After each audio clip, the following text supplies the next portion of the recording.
Now, I wanted to move on to a topic in which you wrote the book chapter on this in terms of integrating psychotherapy and neurofeedback. Tell me about that. How do you go about implementing those couple interventions together? Yeah. So again, I think that we all do it anyway. And so what does that mean? So anybody that's seeing somebody with for neurofeedback, much as the first session is a typical psychotherapy session. Yeah, who are you? Um, Let me get a sense of some of your history. Where are things stuck? What things have you tried? And it's can I connect with you in a way that you feel that I care about you and I'm really trying my best to be of help? And can I try to understand it? And then if it's in the realm of something that neurofeedback would help, and the old joke is, what is neurofeedback helpful for? Only those things that the brain is involved with. It's involved with a lot of things.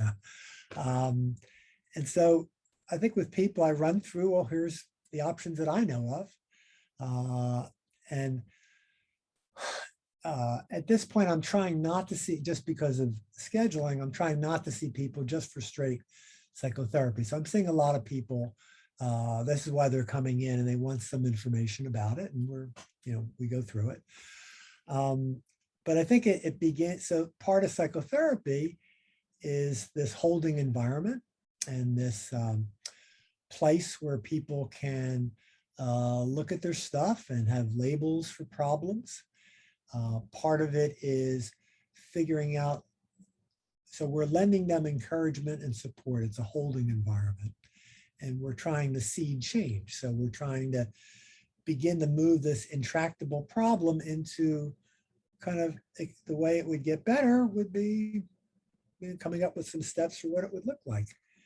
Wouldn't it be nice if, the guy who's not leaving his house were able to go sit outside at night, feeling safe enough being outside for 15 minutes? That would be a step up if he's not leaving his house. And so the idea of this kind of, and the other thing we give them is we give them some labels.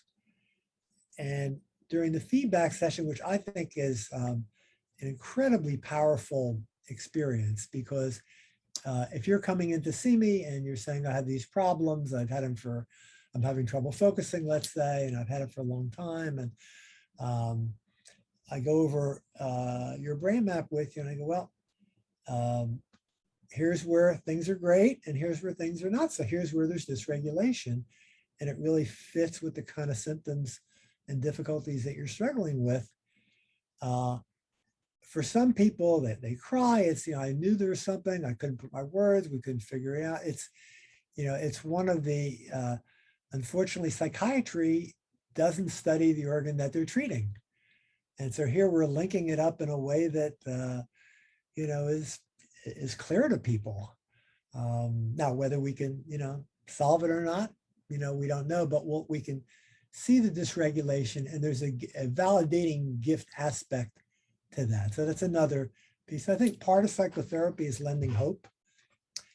Part of psychotherapy is, at this point in the game, I'm blessed with having done this for a while. So if a chronic pain patient comes in, I can look them in the eye and say, I don't know if we're going to be able to be of help or not, but I can assure you I've seen people that are worse that have gotten better. I don't know if you're going to be in that, in that group that does or doesn't, and we're going to try everything we possibly can. So I think, we can generate, I think people can, I think if we're in a position where we're being compassionate and able to let people know that we're going to do this side by side,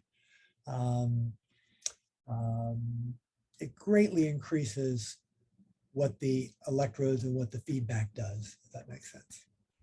And how about also, I guess, the kind of flipping that around there too, in terms of if you're working on improving the biological basis of someone's brain function by improving and stabilizing their electrical activity, does that accelerate kind of their ability to make more psychological changes, say in psychotherapy. Absolutely. Yeah, it's like, I think that neurofeedback makes all other therapies better. So if you work with a kid with dyslexia, uh, neurofeedback doesn't teach them how to read.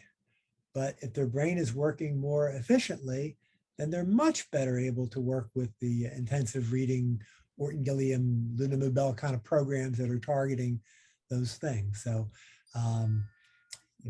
again, it just, it supports and makes other interventions more accessible.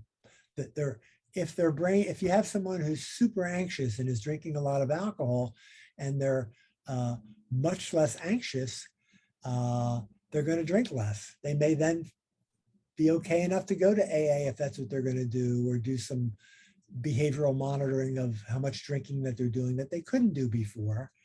But now that they've upgraded a little bit, that's enough now to go for the next upgrade.